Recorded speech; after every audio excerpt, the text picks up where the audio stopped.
కాండము 23వ అధ్యాయము. శారా జీవించిన కాలము అనగా శారా బ్రతికిన ఏండ్లు 127. శారా కనాను దేశమందలి హెబ్రోనను కిరియతర్బాలో మృతి పొందెను. అప్పుడు అబ్రాహాము శారా నిమిత్తము అంగలార్చుటకును ఆమెను గూర్చి ఏడ్చుటకును వచ్చెను. తరువాత అబ్రాహాము మృతి పొందిన తన భార్య ఎదుట నుండి లేచి హేతు కుమారులను చూసి, మీ మధ్య నేను పరదేశినిగాను పరవాసినిగాను ఉన్నాను.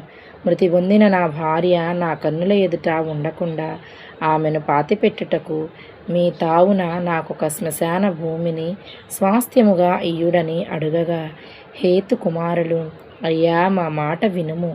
నీవు మా మధ్యను మహారాజువై ఉన్నావు. మా శ్మశాన భూములలో అతి శ్రేష్టమైన దానియందు మృతి పొందిన నీ భార్యను పాతిపెట్టుము. నీవు మృతి పొందిన నీ భార్యను పాతిపెట్టునట్లు మాలో తన శ్మశాన భూమి ఇయ్యనొల్లని వాడు ఎవడునూ లేడని అబ్రాహాముకు ఉత్తరమిచ్చిరి. అప్పుడు అబ్రాహాము లేచి ఆ దేశపు ప్రజలైన హేతు కుమారులకు సాగిలపడి మృతి పొందిన నా భార్యను నా ఎదుట ఉండకుండా నేను పాతిపెట్టుట మీకిష్టమైతే నా మాట వినుడి. సోహరు కుమారుడైన ఎఫ్రోను తన పొలము చివరను తనకు కలిగియున్న మక్మేలా గుహను నాకిచ్చునట్లు నా పక్షముగా అతనితో మనవి చేయుడి. మీ మధ్యను శ్మశాన భూమిగా నుండుటకు నిండు వెలకు అతడు దానిని నాకు స్వాస్థ్యముగా ఇయ్యవలనని వారితో చెప్పెను. అప్పుడు ఎఫ్రోను హేతు కుమారుల మధ్యను కూర్చుండి ఉండెను. హిత్తీయుడైన ఎఫ్రోను తన ఊరి గవిని ప్రవేశించి వారందరి ఎదుట హేతు కుమారులకు వినబడినట్లు అబ్రాహాముతో చెప్పిన ప్రత్యుత్తరమేమనగా, అయ్యా, అట్లు కాదు, నా మనవి నాలకించము. ఆ పొలమును నీకిచ్చుచున్నాను, దానిలోనున్న గుహను నీకిచ్చుచున్నాను, నా ప్రజల ఎదుట అది నీకిచ్చుచున్నాను. మృతి పొందిన నీ భార్యను పాతిపెట్టుమనెను. అప్పుడు అబ్రాహాము ఆ దేశపు ప్రజల ఎదుట సాగిలపడి, సరే కాని నా మనవి ఆలకించుము. ఆ పొలమునకు వెల ఇచ్చెదను.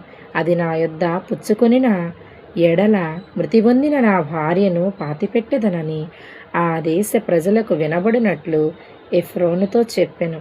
అందుకు ఎఫ్రోను, అయ్యా, నా మాట వినుము. ఆ భూమి 400 తులముల వెండి చేయును. నాకు నీకు అది ఎంత? మృతి పొందిన నీ భార్యను పాతిపెట్టుమని అబ్రాహామునకు ఉత్తరమిచ్చెను. అబ్రాహాము ఎఫ్రోను మాట వినెను. కాబట్టి హేతు కుమారులకు వినబడినట్లు ఎఫ్రోను చెప్పిన వెల అనగా వర్తకులలో చెల్లు 400 తులముల వెండి అబ్రాహాము తూచి అతనికిచ్చెను. అలాగున మమ్రే ఎదుటనున్న మక్పేలా ఎందలి ఎఫ్రోను పొలము అనగా ఆ పొలమును దాని ఎందలి గుహయు దాని పొలిమేర అంతటిలోనున్న ఆ పొలము చెట్లన్నీ అతని ఊరి గవిని ప్రవేశించి వారందరిలో హేతు కుమారుల ఎదుట అబ్రాహామునకు స్వాస్థ్యముగా స్థిరపరచబడెను. ఆ తరువాత అబ్రాహాము కనాను దేశములో హెబ్రోనను మమ్రే ఎదుటనున్న మక్పేలా పొలము గుహలో తన భార్య అయిన శారాను పాతిపెట్టెను. ఆ పొలమును దానిలోనున్న గుహయు హేతు కుమారుల వలన శ్మశానము కొరకు అబ్రాహామునకు స్వాస్థ్యముగా స్థిరపరచబడెను. ఆమేన్. దేవుని పిల్లలు, సబ్స్క్రైబ్ చేయండి స్తుతివాక్యాలు ఛానల్ని. God bless you all.